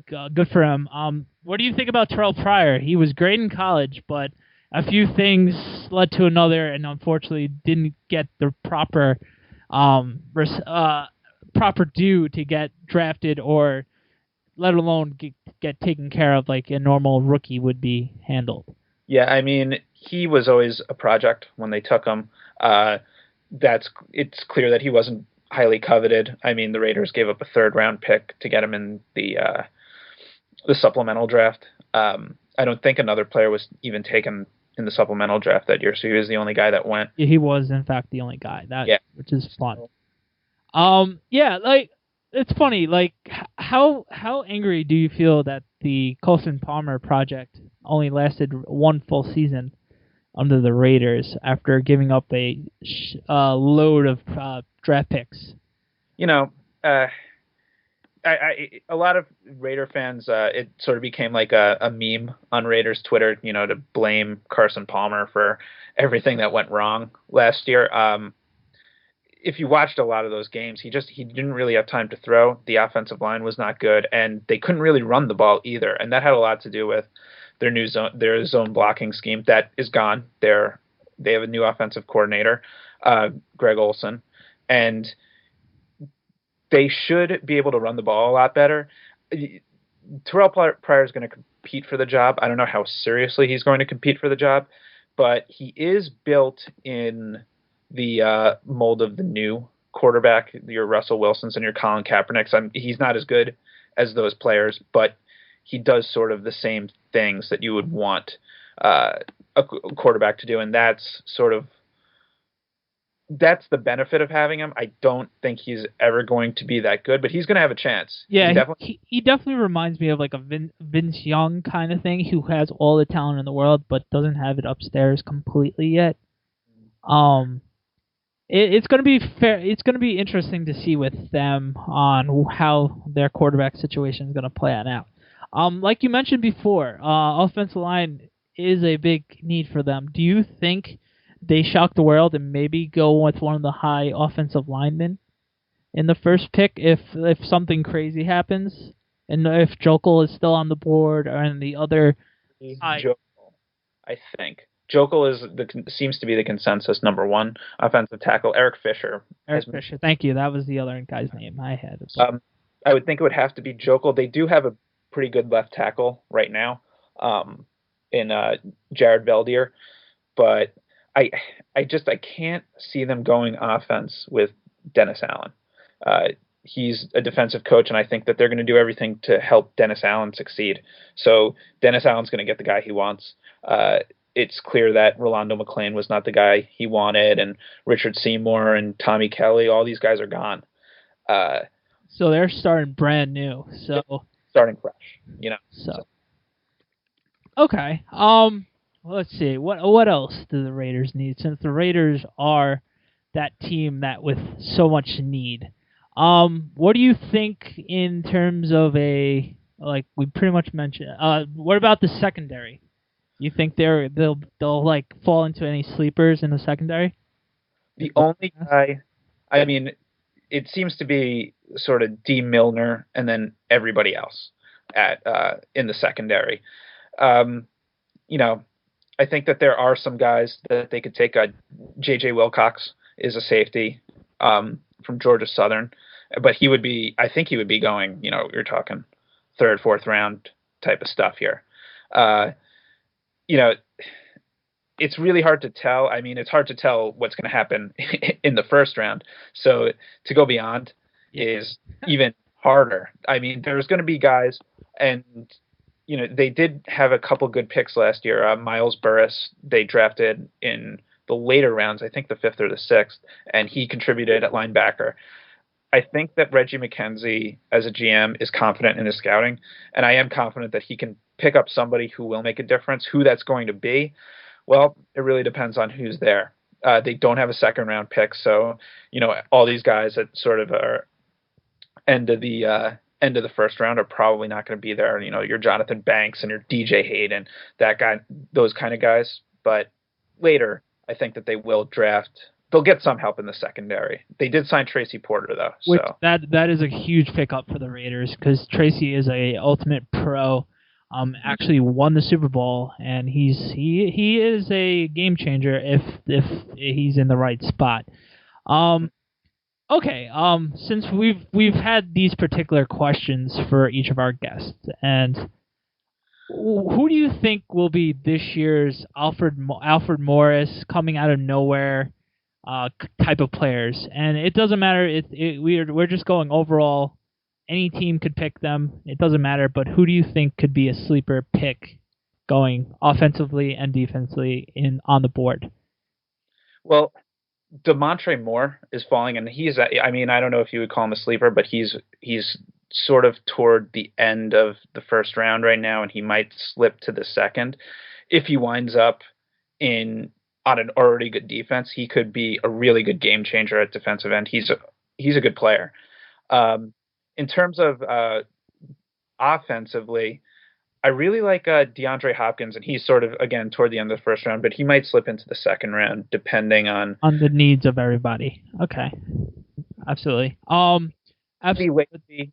The problem with this draft is you're going to get a lot of defensive. It's really deep defensively. At the offensive skill positions, you're sort of, after Tavon Austin goes, you're really looking at opportunity. So if Eddie Lacy winds up in the right spot, he could be a nice player immediately. If Cordarrelle Patterson winds up in the right spot, it's all about where they wind up. None of these guys are going to be like fantasy studs or, a second fantasy pick or anything like that. I don't think, unless, like I said, Eddie Lacy, I guess, would be the guy. Yeah. Of course, coming out of Alabama. Actually, people are not impressed with his pro day actually last week, which is kind of surprising. I see him more of in the same mold as what Ingram was a few years ago. Who was even though he was the Heisman Trophy winner, he was still going to be a project in the NFL, and that hopefully this year with the Saints he gets more of more carries because they're trying to trade Ivory and other players in that. Here's the biggest question mark in the draft. I know we've mentioned him before, but I want to hear your take on him. He is the lightning rod of the draft, and he is the safety from LSU, Tyron, the Honey Badger. What do you think he's gonna land, and which team is going to be the crazy team that decides to draft him and take a huge flyer on him, since he missed a whole year and he is having all the outside personal problems off the field? I think if you're going to take this guy, you need to put him in a position where he's going to succeed. If you put him in a position where you feel like he has to lead or he doesn't have a good veteran base around him, he's not going to be an effective player because he doesn't seem to have his head on straight. He's insanely athletic. Absolutely. He is a game changer. There's no question about that. It's really about his mental capabilities and being able to staying out of trouble off the field is really what the issue is at the end of the day for him. I'm really in a position where he would have some veterans around him. A team like Pittsburgh kind of jumps to mind. That would actually be as you mentioned that would be actually a great spot for him because they are a no-nonsense team, and they have Troy Polamalu and other great history defensive safeties that would be able for him to learn and nurture under while they're still playing. And Polamalu is getting up there in age, so that would be actually not a bad place for him to go. I mean, like a team like San Francisco, I don't know if they could use him immediately, but I mean, he could be okay there.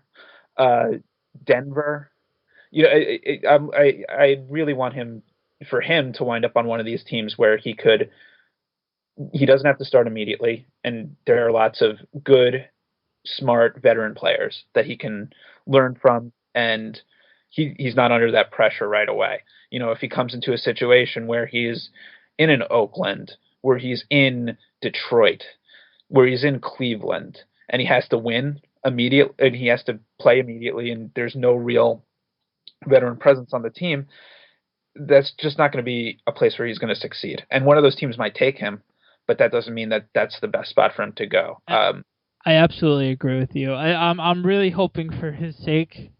Mm-hmm. Like we mentioned, like the Steelers or like in Patriots or a strong foundation organization draft him, because if like a Raiders, or like you said, or a Lions or a Jets, just throwing teams out there that don't have as strong as a foundation organization, that's going to be rough, because he's that kind of selfish player that you can just tell that if they're having a rough time, he's going to be that lightning rod that what is Des Bryant now, what is Crabtree. Granted, they are finally doing better. What is T.O.?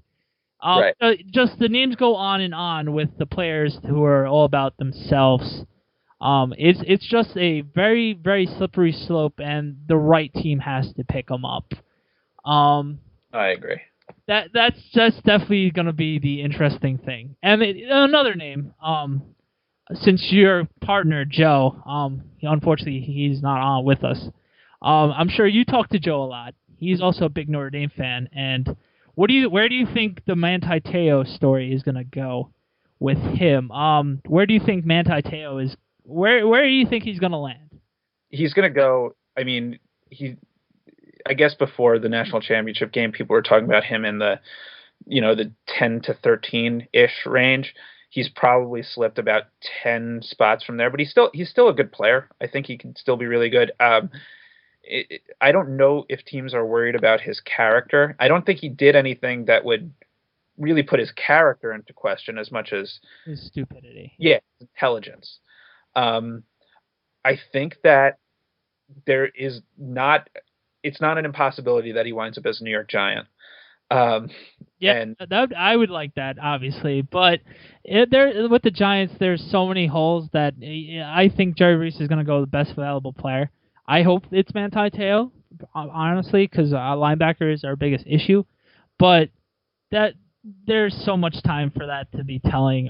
With that, what do you think? What I'm sure you've spoken to Joe. What do you think Joe feels with Manti Te'o in the first round? He's a little bit biased, so he obviously he wants him to be good, and we agree that his character is not necessarily in question. So he thinks that he's going to be, a late first round pick.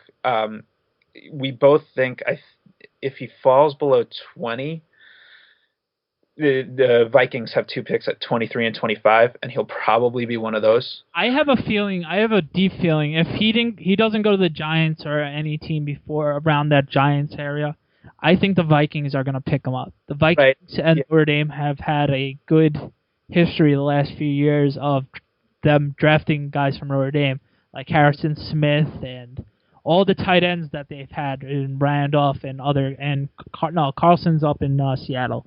But they've drafted guys from Notre Dame out of the first round, and Harrison Smith is nowhere near as good as a Notre Dame player as Manti Te'o. Mm-hmm. So that would be interesting. I would like to see him play in Minnesota, have a couple of Notre Dame guys with him and help him gel along, which would be great to see. By the way, you're listening to the SND podcast. Dan here with our good friend Keith, talking about the NFL draft. Before we let you go, Keith, would you like to give us a rundown on your top 5 draft picks for this year? First off, who do you think, if you are the Kansas City Chiefs, who do you think is going to be locked for the first pick overall? I think it's still Jocko. I don't know if I'm pronouncing that right. I never know how to pronounce his name. It seems like you've got it right. Everybody's been pronouncing it that way. Yeah, I think I heard someone say Jekyll, but I don't know. I think it's Jocko. I think Jocko will go first. He just seems to be the most immediate fit for this team, and they're going to try. I think they're going to try and run the ball with Charles a lot more. They're going to try and swing it out a little bit. So he'll be the guy. I think that'll be the first overall pick if they can't trade out. I do think that they're desperately trying to trade out, but I don't know that they're getting anybody who's going to bite. So he would be my number one, and he's who I think will go number one. Okay. Next pick. The Jacksonville Jaguars. Who do you think they're gonna lean towards? I want them to take Geno Smith, and I want to say that that's the pick. That's not going to happen. It doesn't seem like it. I mean, I don't think Blaine Gabbert is the answer, but I think they're sort of committed to him. I think that Geno Smith would help sell tickets. I think that they're going to go Deion Jordan. Okay. He's quickly rising up boards, and I think he's going to be the guy that goes. Okay. I definitely agree with you on the first two.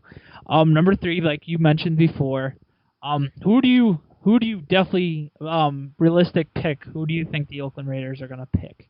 I think they're just going to go. I would like them to go Star Latulele, who I know had some issues with his heart.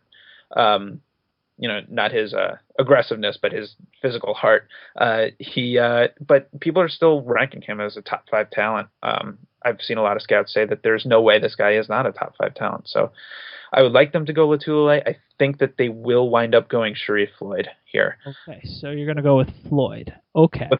But I want on the record that I would be thrilled if they took Latulele. Okay, next pick. This has been a fun pick throughout the show. I bet a couple people say Smith, right? For the Eagles, actually, a few people said Smith. A few people said Siggy, the defensive end from BYU. It's very open. It's really open that I think for the most part everybody's saying Geno Smith. I think it's going to be Ansah. He's rising up boards. If it's not Ansah, I think it will be Latulele. So you're going to go with Ziggy Ansah? Okay. Yeah, I think Latulele goes in the top 5 somewhere. So I think either my 3 or 4 is wrong, and one of those teams is going to take Latulele. But okay. And finally, but not least, the Detroit Lions. They have a lot of issues, and they do need a offensive line to keep Matt Stafford upright. Yeah, but I think they go D. Milner, and I think they break the hearts of Cleveland fans everywhere, and they take D. Milner. Yeah. They need corner. They need corner help, and they're building that defense, and I think that's how they're going to try and win games. They're going to have a good defense, and they're going to have Chad Megatron. That's actually a great pick. You are actually the first one out of the 4 guys to say Dean Milner. So I would like to see them get Dean Milner. He was a stud out of Alabama his whole 4-year career. You have no argument with me with Dean Milner. All the scouts seem to love him. Mike Madoff loves him. He's one of his favorite guys ever. If Milner is not gone by 5, he will be gone by 6. Oh yeah, definitely. Take him if he's there. I'm sure of. But yeah, I think he goes 5. I think it just makes sense. And I know that Detroit, I think, is trying to trade out too. A lot of teams are trying to trade out. But okay, thank you for the top 5 draft picks. All right, before we let you go, there's been a lot of rumors with Darrelle Revis. Do you think that trade is going to go down between the Bucs and the Jets for Darrelle Revis? It seems like they're set on it happening. I don't think that I would do it if I were the Jets. My attitude is that if you trade Darrelle Revis, you're not going to have an elite defense. You do have a chance at having an elite unit if you keep Darrelle Revis. I think that they should hold on. I know a lot of Jets fans are thinking that they won't, and they'll grab at least the 13th pick, so they'll have 9 and 13. I think it happens. I don't think that they should do it, but I think that they will do it. I think that this sort of experiment with Darrelle Revis is almost done in New York, and I think they're kind of sick of him holding out. And I think that the owner is the type of guy that if he feels spurned, he's going to trade him. So I think that it will happen. I don't think it'll happen before the draft, but I think it will happen before training camp. Okay, that's fair enough. All right, once again, you are listening to the S&D podcast. Dan here with Keith. I just want to say thank you, Keith, for coming on. We had a pleasure having you on, and here's more Division 1.1.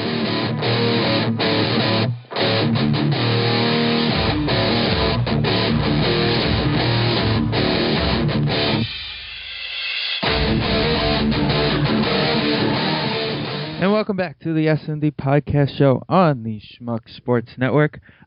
Steven and Dan via Skype for the rest of the show, for the ending here. What's up, guys? We do apologize. Just a heads up, Steven, was feeling a little under the weather, so Dan actually took control of the Keith interview. Very great job by him. Thank you. Both of them, great job. So instead of giving our 5 picks, Dan and I will include it in the image that we will post on the Facebook and Instagram and Twitter pages with everybody's top 5, as well as look out for Ian's complete mock draft. Keith actually agreed he wants to put it on schmucksports.com, so look for that. Thank you for listening to our special. I know I had a good time. Great insight from everybody. I know Dan had a good time. Yes, it was very good. We had great insight, 4 different perspectives from 4 very different teams all over the National Football League. 2 teams that are definitely rebuilding, and 2 that are just trying to get better for the upcoming season that can contend for a Super Bowl at any moment. So that was really fun. I'm just really excited for next Thursday to see what draft picks fall or come up close. So this final week of preparation is going to be fun. Yes, so make sure you share our draft special with everybody. Also look out, Dan and I both put up our NBA awards. The end of the season just happened. Our end of the awards we posted on the line. And also, as well as we will do a full bracket for the playoffs as well for everybody.